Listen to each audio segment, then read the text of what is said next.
single day, I'm gonna make something great. That's my way. Every single day, I'm gonna make something great. That's my way. Hello loves, welcome to the Sparkle Z Boutique. Today I am coming to you showing you how I took this purple Chaise from this to this. If you want to see how I did that, you know what you got to do. Keep watching. Shine bright like a diamond. And just for anyone who is curious, this is a faux suede material. And what I'm going to do is show you the recipe that I started off with. One thing you're going to see in this video that I made a lot of mistakes that you won't have to make. So I'm going to be taking a little extra time to give you some of the tips and tricks that I learned along the way. Every single day, I'm gonna make something great. That's my way. Every single day, I'm gonna make something great. To make this DIY chalk paint, I got this container here from the Dollar Tree, but any container you have will work. An old paint can would work. Plaster of Paris and water. And the way the recipe is supposed to be is a third a cup of cool water and a third a cup of plaster of Paris. Pour that in there as well. And then you mix this up. Just a plaster of Paris and water.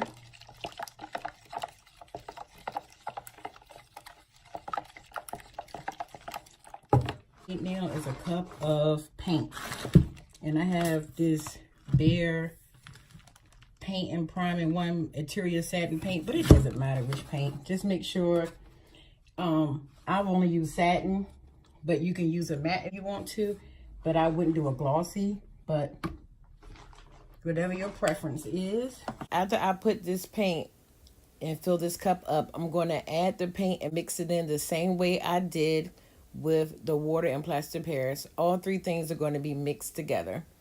Okay, now I am going and making sure that I protect my surfaces by putting down a drop cloth.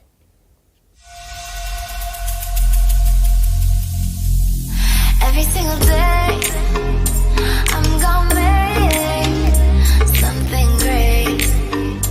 That's my Baby, that paint recipe did not work for this faux suede. You see, as I'm wiping the paint off, because the paint is still wet, so I'm trying to wipe off as much of paint that I can with that damp cloth. Unfortunately, I don't know what I did with the footage, but the paint recipe did not work because it made the paint too thick and it was clumping up on me. So I did the exact same recipe, but I just added more water so it can be more diluted. I much rather have to add more coats than to have a crunchy sofa at the end, and then this project will fail.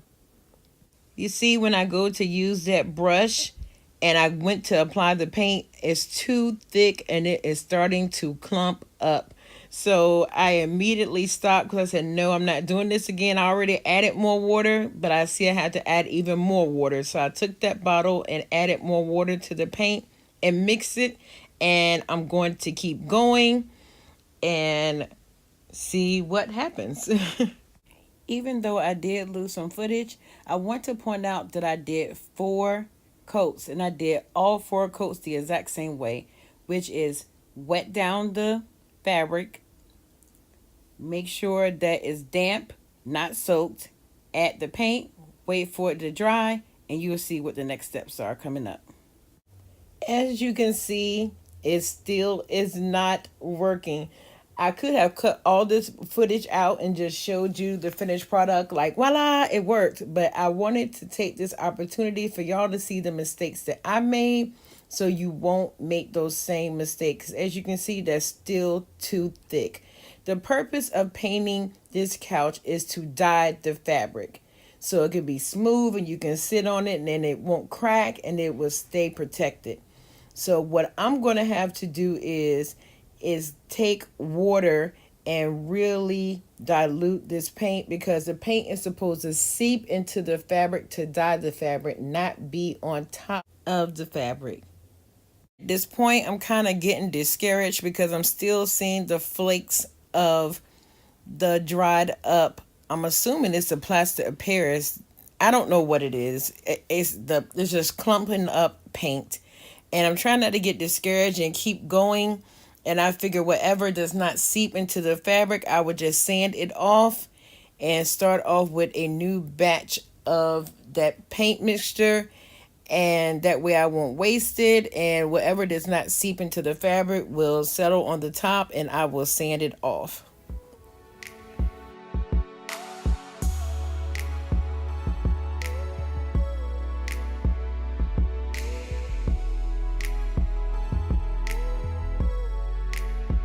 Okay, this is the next day and this is how we are looking.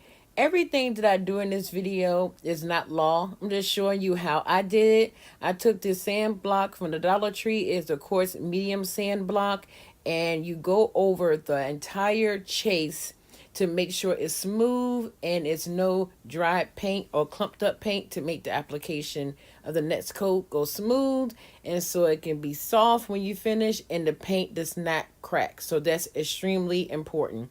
I'm showing you now that I took a damp cloth to wipe the Chaise down to get rid of the sandpaper. Plus, so I meant I was wiping the dust that was left over from sanding down the Chaise. Prepare for the paint to come into the couch for the next coat. But I also wanted to point out that you can use the cloth or wet cloth and go over it, but I found this spray pump in a gardening section at Home Depot and it was a lifesaver, because you can adjust how the water come out, and I had it come out as a mist and it's continuous spray. So I just did the top, then I painted a layer, then did the sides, and then the top part of the Chaise. It was a lifesaver. It made it so much easier. I had to keep pump with a regular spray, but I wanted to show people both ways, because if you like me and you want to get the project done, you don't always want to have to run out and grab something. So initially, the first day I had the wet cloth and the spray bottle of water, and today I got this spray bottle and it was heaven sent. Okay, as you can see, the recipe I showed you before, I did the exact same way. I just added more water, which made it more diluted, which I've noticed a big difference in how it seeped in the fabric. And hopefully you can see that it's not laying on top like it did before. It's almost instantly going inside the fabric. So this is definitely a better way to do it.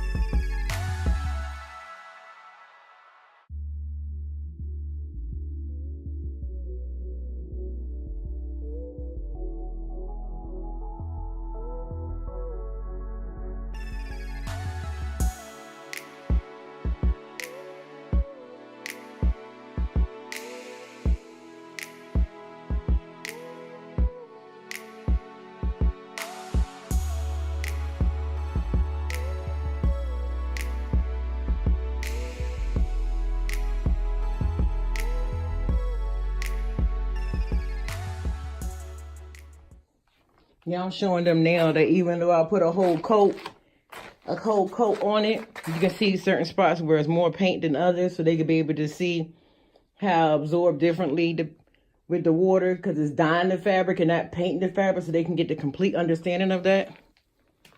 And then that way that's why, but you don't go back, you wait till after it dry first, but I want them to see it.